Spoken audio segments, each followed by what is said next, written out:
Bicara apa saja tentang Allah, kita akan bicara poin sempurna. Sempurna mencipta, sempurna melihat, mendengar, sempurna mengetahui, sempurna serba bisa, sempurna hidupnya, sempurna hikmahnya, sempurna keperkasaannya, sempurna kasih sayangnya, sempurna ampunannya, semuanya sempurna. Sempurna pemberi rezekinya, sempurna penerima taubatnya, sempurna. Mau bicara apa tentang Allah? Kita akan berbicara sesuatu tentang kesempurnaan. Ambil contoh, Al-Alim, Allah yang maha mengetahui. Kalimat maha itu terjemahan kita, sebenarnya alim itu yang mengetahui artinya. Karena berhubungan dengan Allah, kita orang Indonesia terjemahan dengan maha mengetahui. Dan itu terjemahan yang benar juga. Namun secara bahasa Arab, alim adalah orang yang mendengar, orang yang mengetahui. Paham? Mengetahui. Kalau sudah bicara tentang Allah, maka kita akan berbicara tentang mengetahui yang sempurna. Sehingga tak ada apapun yang Allah tak tahu. Allah tahu semuanya. Allah ya'lamu kulla syai', mengetahui segala sesuatu. Tak ada yang Allah tidak tahu. Ya bunayya, innaha intaku mithqala habbatin min khardal fatakun fis samawat aw fil ardi ya'ti biha Allah. Nasihat Luqman kepada anaknya. Wahai anakku, kalau ada benda terkecil seperti pun wazaupun sebesar dzarrah ada di langit manapun, di bumi manapun, Allah pasti tahu itu. Lihat ketika Luqman memberitahu anaknya tentang kesempurnaan pengetahuan Allah. Izdihar ada. Izdihar Ibrahim. Sebesar biji zarrah. Di langit, di bumi manapun, di lapis manapun dari lapisan bumi ini diletakkan. Ada di dalam batu cadas yang besar, dia di dalamnya. Pernah melihat batu cadas yang besar? Ada di dalamnya, di bagian inti paling dalam tempatnya, terletaknya sebesar biji zarrah ini. Allah tahu. Jadi tidak ada Allah yang tidak tahu.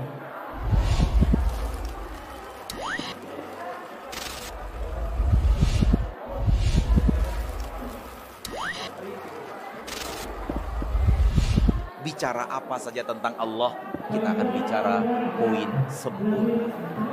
Sempurna mencipta, sempurna melihat, mendengar, sempurna mengetahui, sempurna serba bisa, sempurna hidupnya, sempurna hikmahnya, sempurna keperkasaannya, sempurna kasih sayangnya, sempurna ampunannya, semuanya sempurna.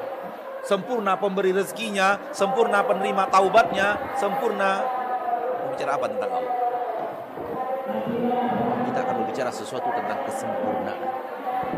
Ambil contoh, Al-Alim, Allah yang maha mengetahui.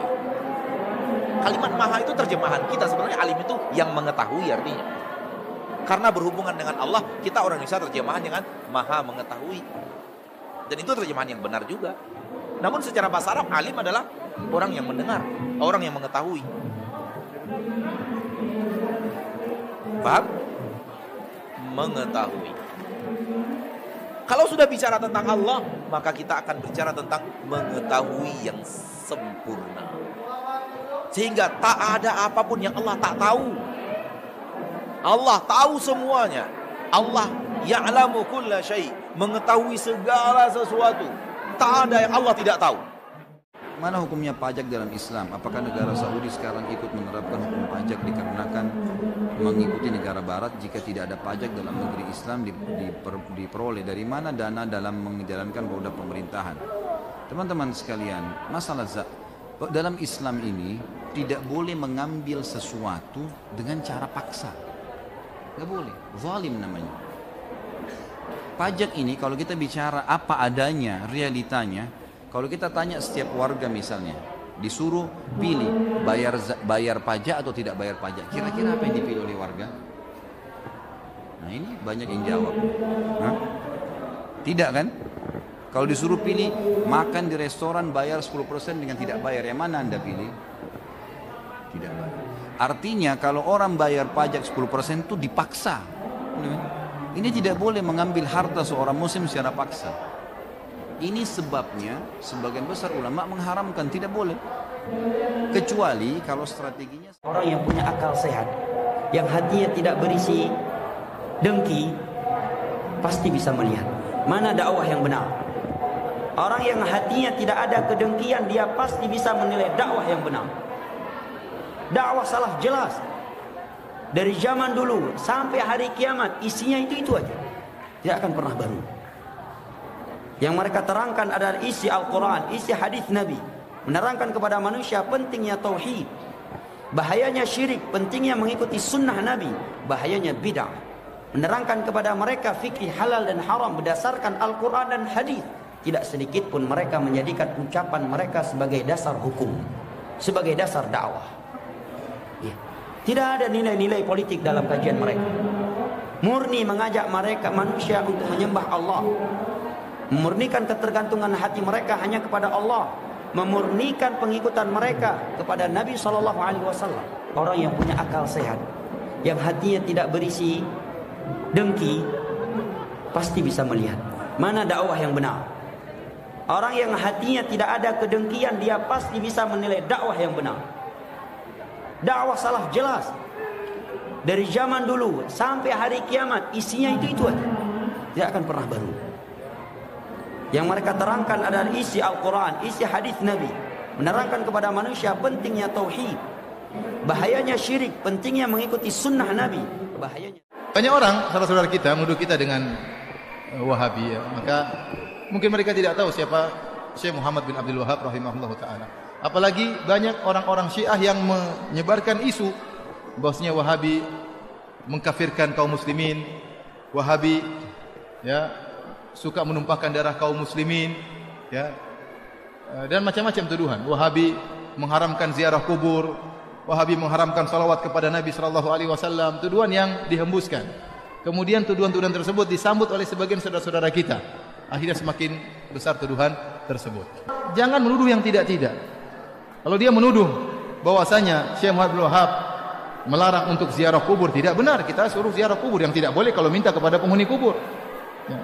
Dilarang bersolawat. Saya bilang kita tiap hari bersolawat. Allahumma salli ala Muhammad sallallahu alaihi wasallam. Berulang-ulang dalam ceramah kita bersolawat. Ya. Yang dilarang mungkin solawat yang mengandung mana-mana kesyirikan, itu yang dilarang. Banyak orang, saudara-saudara kita, menuduh kita dengan Wahabi, ya. Maka mungkin mereka tidak tahu siapa Syekh Muhammad bin Abdul Wahab rahimahullah ta'ala.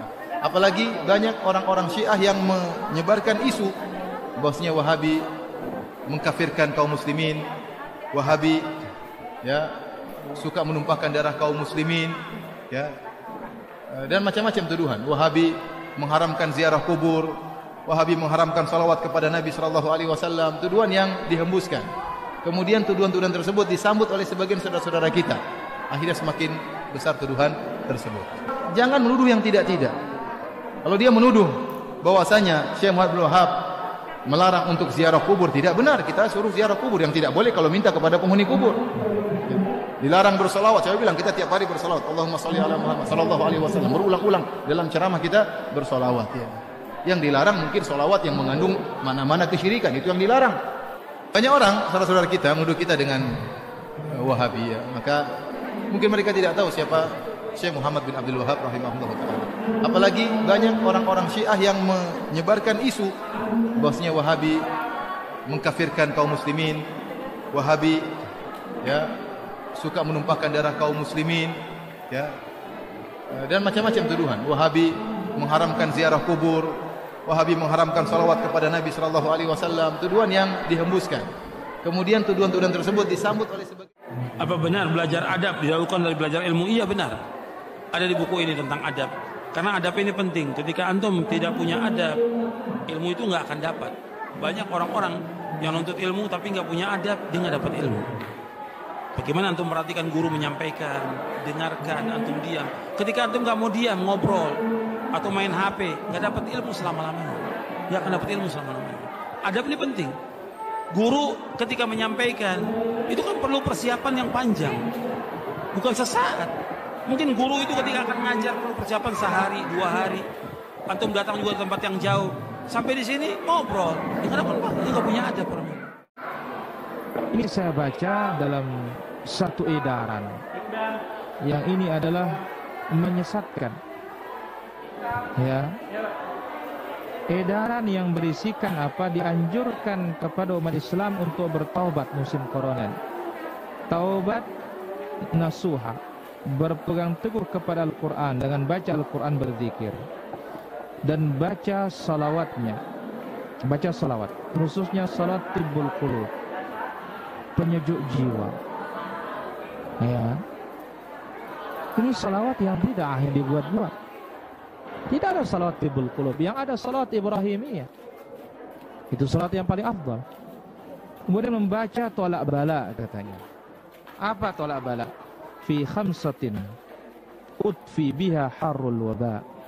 Li khamsatin, aku punya 5 hal untuk memadamkan panasnya bala katanya. Ya. Al-khatimah, penutup.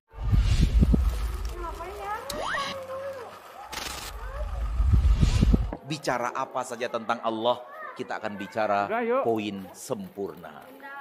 Sempurna mencipta, sempurna melihat, mendengar, sempurna mengetahui, sempurna serba bisa, sempurna hidupnya, sempurna hikmahnya, sempurna keperkasaannya, sempurna kasih sayangnya, sempurna ampunannya, semuanya sempurna.